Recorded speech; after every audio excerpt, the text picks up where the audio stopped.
বেলে ওসমান দেমবেলেই জিতল Ballon d'Or. Lamine ইয়ামালের সঙ্গে লড়াই হলেও বার্সা সেনসেশনকে হারিয়ে ফুটবল বিশ্বের অন্যতম মর্যাদার পুরস্কারটি জিতেন পিএসজি ফরোয়ার্ড। বর্ষসেরা কোচের পুরস্কারটি জিতেন লুইস এনরিকে। আর সেরা গোলরক্ষক হয়েছেন দোনারুম্মা। আর সেরা ক্লাবের পুরস্কারটিও গিয়েছেন প্যারিস সেন্ট জার্মেইনের ঘরে।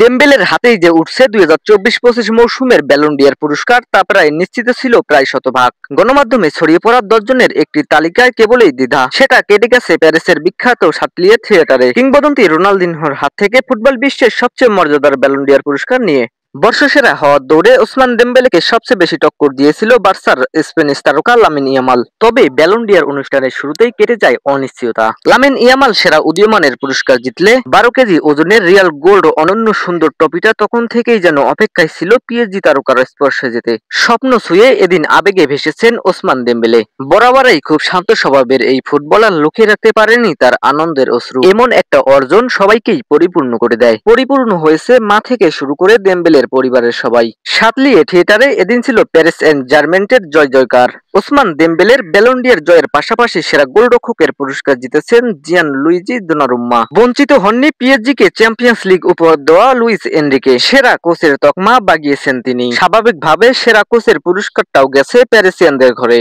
এদিকে টানা তৃতীয়বারের মতো নারীদের ব্যালন ডি'অর পুরস্কার জিতেছেন বার্সেলোনার ফরোয়ার্ড আইতানা বনমাতি। পারফরমেন্স দিয়ে সাতলিয়ে থিয়েটারে ঝলমলে আলোতে আলোকিত হয়েছে এই স্প্যানিশ। আনন্দ হাসিমাখা দিনে ফ্রান্স ফুটবল ভোলেননি অকাল প্রয়াত ফুটবলার দিয়েগো জোটাকে।